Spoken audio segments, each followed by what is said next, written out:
नमस्कार दोस्तों, मैं हूं तुलसीराम सिंह और आप सभी लोगों का स्वागत है। आज का वीडियो बहुत ही इंटरेस्टिंग, बहुत ही इन्फॉर्मेटिव होने वाला है। खासतौर पर उन महिलाओं, उन भाई बहनों के लिए बहुत ज़्यादा इन्फॉर्मेटिव होने वाला है जो काम काज करते हैं, यानी कि ऑफिस जाती हैं, किसी भी जगह पे फैक्ट्री में काम करती हैं, या किसी कल कारखाने में काम करती हैं, किसी दुकान पे काम करती हैं, किसी स्कूल में काम करती हैं, कहीं भी काम करती हैं, तो उनके लिए बहुत ही इन्फॉर्मेटिव होने वाले। दूसरी बात, उन लोगों के लिए भी बहुत इन्फॉर्मेटिव होने वाला है जो लोग, जिनकी घर की औरतें काम करने जाती हैं, उनके जो हस्बैंड होते हैं, उनके घर के जो पुरुष होते हैं, जेंट्स होते हैं, वो हमेशा टेंशन में रहते हैं कि सुरक्षित आएंगे कि नहीं आएंगे। तो उनके लिए भी बहुत ही इन्फॉर्मेटिव होने वाला है वीडियो, बहुत ही यूजेबल होने वाला है। दूसरी बात, मैं आप लोगों से रिक्वेस्ट करूंगा कि ये वीडियो आप लाइक करें या ना करें, चैनल को सब्सक्राइब करें ना करें, लेकिन ये वीडियो शेयर ज़रूर करना, ताकि मैक्सिमम लोगों के पास ये इन्फॉर्मेशन पहुँच सके और लोग इसका फ़ायदा उठा सकें। दोस्तों, वीडियो शुरू करते हैं। देखिए, सुप्रीम कोर्ट ने कार्यस्थल पर, यानी कि जहां पे वर्क प्लेस होता है, वहां पर यौन उत्पीड़न को रोकथाम करने के लिए जो अधिनियम 2013 में बनाया गया था, उसमें कुछ नए गाइडलाइन जारी किया है, कुछ नए दिशा निर्देश जारी किया। तो उन सब के बारे में बात करेंगे। वीडियो थोड़ी बड़ी हो जाएगी, लेकिन वीडियो बहुत ही इन्फॉर्मेटिव होने वाली है।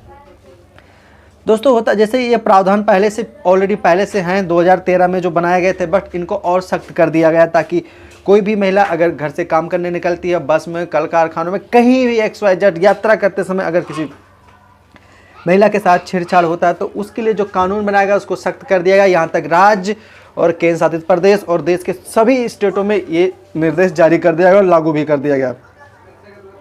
उनमें से महत्वपूर्ण, न्यायालय द्वारा जारी अनिवार्य निर्देश राज्यों और केंद्र शासित प्रदेशों को अधिनियम की धारा 5 के अनुसार एक जिला अधिकारी नियुक्त करना होगा। और हालांकि धारा 5 कहती है कि उपयुक्त सरकार जिला मजिस्ट्रेट या अतिरिक्त जिला मजिस्ट्रेट या कलेक्टर या डिप्टी कलेक्टर को जिला अधिकारी के रूप में अधिसूचित किया जाएगा कर सकती है। और न्यायालय ने इस अनिवार्य रूप से एक शर्त को बनाया है। तो जानते हैं क्या है?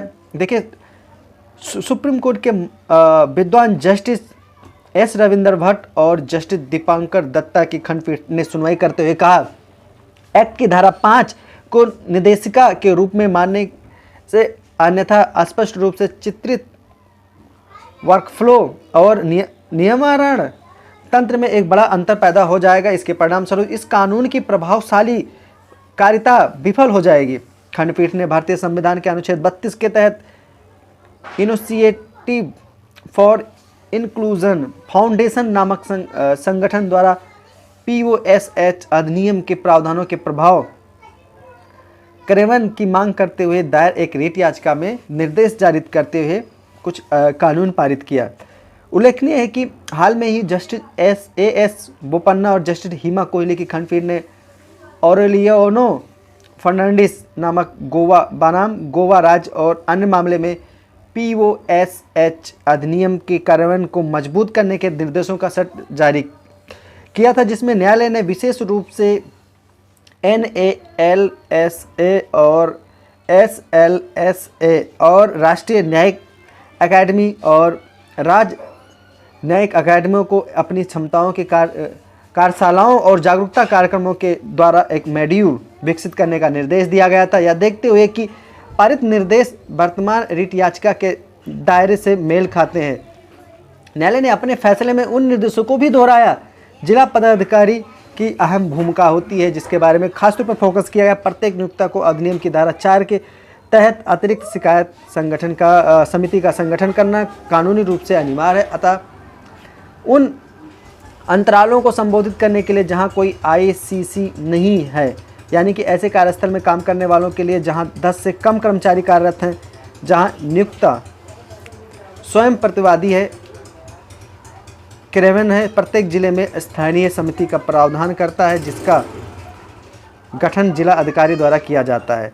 जिला अधिकारी की भूमिका के बारे में अधिक जोर देते हुए न्यायालय ने कहा कि अधिकारी को शिकायतें प्राप्त करने के लिए ग्रामीण या आदिवासी क्षेत्र में प्रत्येक ब्लॉक, तालुका और तहसील और शहरी क्षेत्रों में वार्ड या नगर पालिका में नोडल अधिकारी नामित करने का भी एक काम सौंपा गया है, जो इससे संबंधित LC को भी अग्रेसित करेगा। कोर्ट ने कहा, जिलाधिकारी की भूमिका महत्वपूर्ण है और अधिनियम के क्रियान्वयन में कोई भी कार्य पहलुओं के लिए जिम्मेदार है। और ऐसा कहा जाता है कि POSH यानी कि पोस एक्ट अधिनियम से संबंधित समन्वय और जवाबदेही के मामले में जिम्मेदारी यही रुकती है कि भुगतान और शुल्क के मामले में भी जिला अधिकारी एलसी के अध्यक्ष और सदस्यों को भत्ते के भुगतान के लिए जिम्मेदार हैं, जो इसे राज्य सरकार द्वारा स्थापित एजेंसी से प्राप्त होता है। न्यायालय ने देखा कि अधिकांश राज्यों में जिला अधिकारियों को इस रीट याचिका का नोटिस दिया जाने के बाद भी अभी सूचित नहीं किया गया कि यहाँ तक कि जिन राज्यों में कार्रवाई की गई उन्होंने अधिकारियों का कोई भी विशिष्ट विवरण प्रदान बिना उनकी संपर्क जानकारी आदि के केवल जिलाधिकारी के रूप में एक विशिष्ट पद अधिसूचित किया गया। अधिकांश ऐसे एलसी के गठन पर दस्तावेजी प्रदान करने में विफल रहे हैं और यहाँ तक कि जिसके पास उनमें से कई भी ना प्रत्येक जिला में एक ऐसा संगठन नहीं किया गया है। भारत संघ द्वारा राज्य दायर हलफनामा का हवाला देते हुए याचिकाकर्ता ने बताया कि इन हलफनामों से बड़े पैमाने पर प्रचार अभियान और सलाह जारी करने हेतु हैंडबुक के प्रकाशन आदि के माध्यम से जागरूकता पैदा करने की कोशिश की जा रही है। कोर्ट ने आगे कहा कि हालांकि यह बिल्कुल स्पष्ट है कि यदि जागरूकता प्रदान करना आवश्यक है तो लेकिन यदि कोई महिला कार्यस्थल पर यौन उत्पीड़न का शिकार होती है तो निवारण का रूपरेखा वास्तव में मौजूद होना चाहिए। न्यायालय ने यह भी कहा कि जिला अधिकारियों को विशेष रूप से सूचित करने में विफल अन्य पहलुओं के अलावा एलसी और नोडल अधिकारी की नियुक्ति पर स्नोबॉलिंग प्रभाव डालती है। शिकायत तंत्र और बड़ा ढांचा चाहे कितना भी प्रभावकारी क्यों ना हो, अगर अधिकारियों में निर्धारित किया तो अपर्याप्त रहेगा। अधिनियम विधिवत नियुक्ति अधिसूचित नहीं है, इसलिए राज्य केंद्र शासित प्रदेश सरकार को यह भी सूचित करना चाहिए कि हर जिले में हर समय अधिसूचित जिला अधिकारी हो, सेवानिवृत्त हो या किसी अन्य कारण से कोई रिक्त के मामले में अधिकारियों के बीच सुचारू परिवर्तन को सक्षम करने के लिए इसका विधिवत समाधान किया जाना चाहिए। साथ ही सुनिश्चित करें कि इस पद का प्रभारी हमेशा कोई ना कोई इसके अलावा इन जिलाधिकारियों को उनकी भूमिकाओं और दायित्वों पर भी जोर देने के साथ अधिनियम और नियमों के प्रावधान के संबंध में उन्मुक्त, प्रशिक्षित और संवेदनशील बनाने का प्रयास किया जाना चाहिए। समान सीमा प्रत्येक जिला अधिकारी द्वारा नियुक्त नोडल अधिकारी और उसके गठित एलसी और उनकी गतिविधियों का संचालन किया जाना चाहिए। न्यायालय ने इस संबंध में निम्नलिखित निर्देश जारी किए हैं। राज्य केंद्र शासित प्रदेश के मामला महिला एवं बाल विकास मंत्रालय अन्य किसी विभाग के संबंधित प्रावधान सचिव व्यक्तिगत रूप से इन निर्णय की तारीख से 5 सप्ताह के भीतर धारा 5 के तहत विचार के अनुसार अपने क्षेत्रीय अधिकार क्षेत्र के प्रत्येक जिले में एक जिला अधिकारी की नियुक्ति सुनिश्चित करेंगे।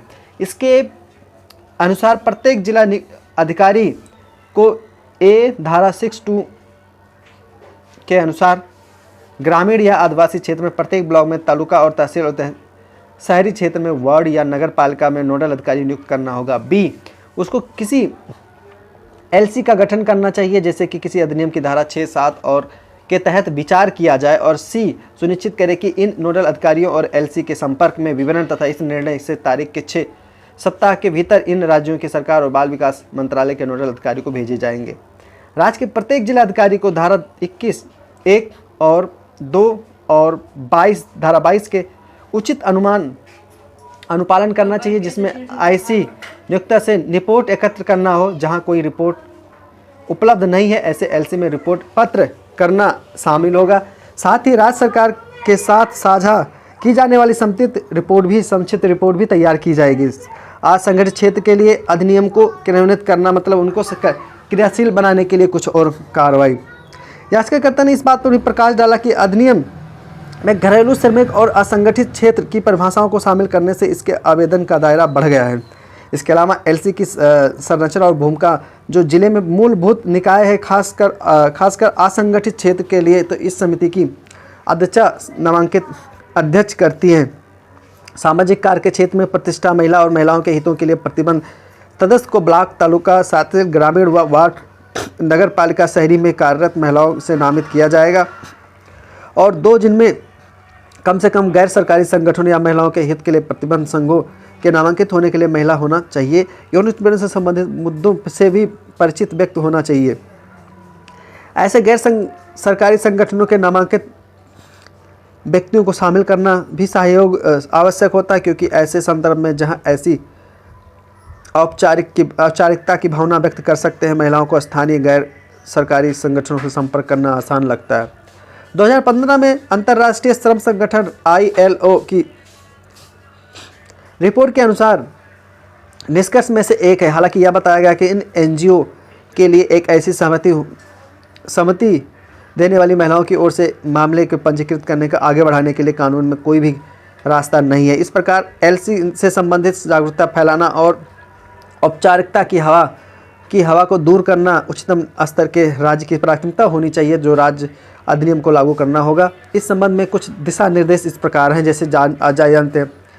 एक बार राज्य द्वारा नामित जिला अधिकारियों को जिले के भीतर महिलाओं की उनकी सुरक्षा तथा साथ काम करने वाले गैर सरकारी संगठनों की पहचान करना और जागरूकता प्रदान करने के लिए धारा 20B के तहत अपने कर्तव्य के अनुसार कार्रवाई करने की निर्देश दिया गया है। उपयुक्त सरकार द्वारा बहुत सारे ऐसे आयोजन भी किए जाने चाहिए। संबंधित जिला अधिकारियों को भी LC के अस्तित्व पर जागरूकता फैलाने का प्रयास करना चाहिए। उन्हें असंगठित क्षेत्र के लिए सुलभ बनाना चाहिए। इस प्रकार से अधिनियम के 36 आयातों को भी क्रियाशील करना चाहिए। इस मद के तहत निर्देश दिया गया है कि प्रत्येक जिला, राज्य, केंद्र शासित प्रदेश के महिला एवं बाल विकास मंत्रालय को अपने प्रधान सचिव के माध्यम से POSH यानी कि पोस्ट एक्ट के तहत समन्वय में निगरानी और सहायता के लिए विभाग के भीतर नोडल व्यक्ति की पहचान करने वाला विचार करना चाहिए। यह व्यक्ति इस अधिनियम और इसके क्रियाशील से संबंधित मामलों में केंद्र सरकार से समन्वय करने में सक्षम होना चाहिए। इसके अलावा प्रत्येक राज्य, केंद्र शासित प्रदेश सरकार को 8 सप्ताह के भीतर केंद्र सरकार को नीचे दिए गए निर्देशों के अनुपालन का समेकित रिपोर्ट प्रस्तुत करना चाहिए, जिससे पता चल सके कि हाँ वहाँ पे क्या हो रहा है। नियमों में संशोधन और कमियां जिन्हें राज्य को भरना होगा। देखिए, जो नियम बनाए गए उसमें बहुत सारी कमी है, तो केंद्र सरकार को नियमों में संशोधन करने पर विचार करना चाहिए, जिससे रिपोर्टिंग प्राधिकारी या जुर्माना वसूल वाले प्राधिकारियों को मान्यता देकर अधिनियम की धारा 26 को क्रियाशील किया जा सके। और इस निर्देश को फैसले के पैराग्राफ 8 में वार्षिक अनुपालन रिपोर्ट के संबंध में जिलाधिकारी की भूमिका बहुत ही महत्वपूर्ण होती है। और पैराग्राफ 21 अधिनियम में विचारित दंड व्यवस्था और नियमों के परिणाम स्वरूप कमियों पर भी चर्चा करना चाहिए और उसको अवलोकन भी करना चाहिए।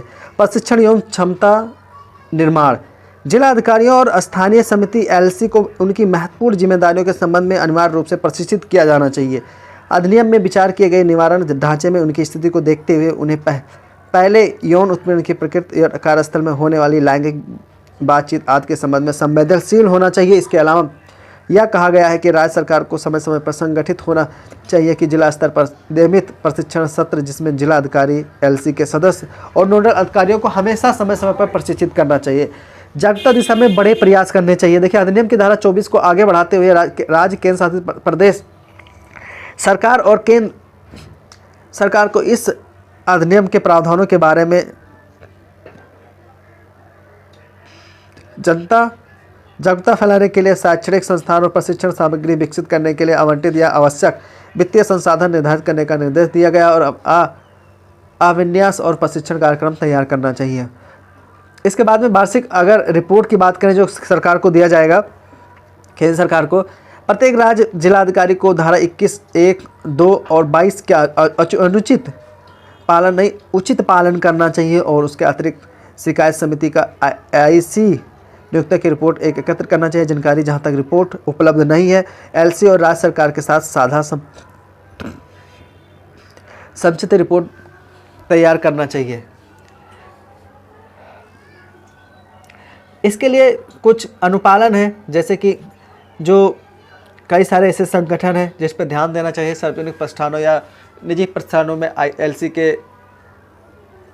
IC के गठन को संबोधित करना चाहिए। इसके साथ में ही निर्देशित किया जाना चाहिए और किए गए प्रयास अधिनियम की योजना के अनुरूप होना चाहिए। विभिन्न भूमिकाओं से नामित अधिकारियों के माध्यम से होना चाहिए। इसी प्रकार अस्पताल, नर्सिंग होम, खेल संस्थानों, स्टेडियम, खेल प्रदर्शनों और प्रतियोगिता या खेल स्थलों को IC स्थापित करने के लिए इस अधिनियम के तहत कर्तव्यों के अनुपालन किया जाना चाहिए। आगे अभी हम जानेंगे विशाखा गाइडलाइन क्या है, जो माननीय सुप्रीम कोर्ट द्वारा तय की गई थी।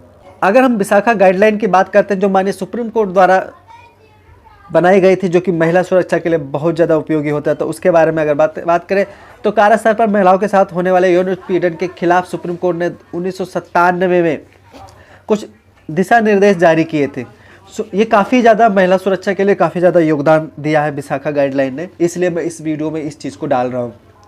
सुप्रीम कोर्ट द्वारा जारी किए निर्देशों को भी विशाखा गाइडलाइन के नाम से भी जाना जाता है। इस गाइडलाइन के तहत माताएं, महिलाएं, बहनें तुरंत शिकायत दर्ज करवा सकती हैं। गाइडलाइन को विशाखा व अन्य बनाम राजस्थान सरकार और भारत सरकार के मामले के तौर पर भी जाना जाता है।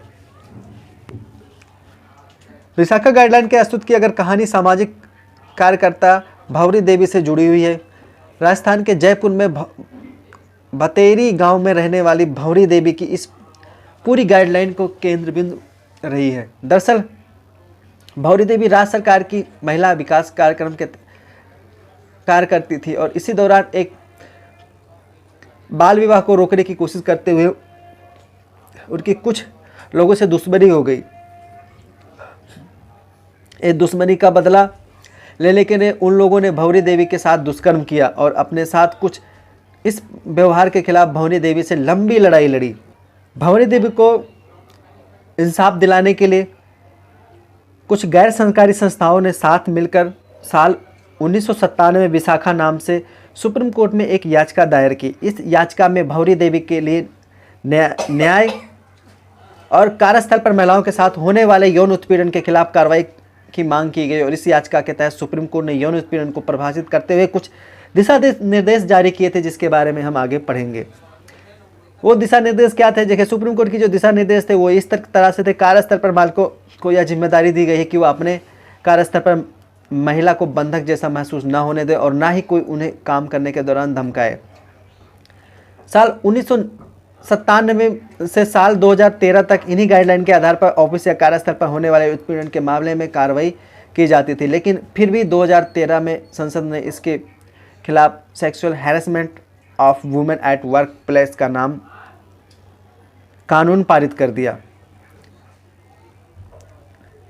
देखिए, अगर विशाखा गाइडलाइन से रिलेटेड कुछ महत्वपूर्ण बातों की अगर हम बात करते हैं तो जैसे गलत तरीके से महिलाओं को छूने की कोशिश करना, गलत तरीके से देखना या घूरना या यौन संबंध बनाने के लिए कहना, अश्लील टिप्पणी या गंदे इशारे करना, अश्लील चुटकुले भेजना या सुनाना, एडल्ट फिल्में दिखाना या आज सभी को यौन उत्पीड़न के दायरे में रखा गया है। इस गाइडलाइन के तहत 10 या इससे ज़्यादा एम्प्लॉय वाली कंपनी में इंटरनेशनल कॉम्प्लेक्स कमेटी यानी ICC बनाना अनिवार्य किया गया है।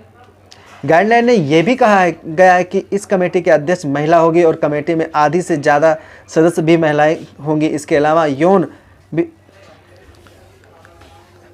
के मुद्दे पर काम कर रहे हैं NGO की एक महिला प्रतिनिधि भी इस कमेटी का हिस्सा होना चाहिए। यौन उत्पीड़न के मामले में जांच के दौरान अगर कमेटी किसी भी व्यक्ति को आरोपी पाती है तो उसके तहत IPC की धाराओं के तहत कार्रवाई की जाएगी। साथ ही गाइडलाइन में यह भी साफ कहा गया है कि संस्थान न होने पर शिकायत करने के लिए वाली महिला कमेटी के किसी भी सदस्य पर दबाव बना सकती है। इसलिए गाइडलाइन का यह भी स्पष्ट किया गया है कि कोई भी महिला कमेटी के फैसले से तुरंत नहीं तो वह पुलिस में शिकायत कर सकती है अगर संतुष्ट नहीं है। तो ये गाइडलाइन थी, छोटी सी गाइडलाइन थी जो आप सभी लोगों को जानना बहुत जरूरी था। बाकी अगर इससे रिलेटेड अगर आपका कोई सवाल है तो आप मुझे कमेंट कर सकते हैं। मुझे आप सभी लोगों के कमेंट का इंतजार रहेगा।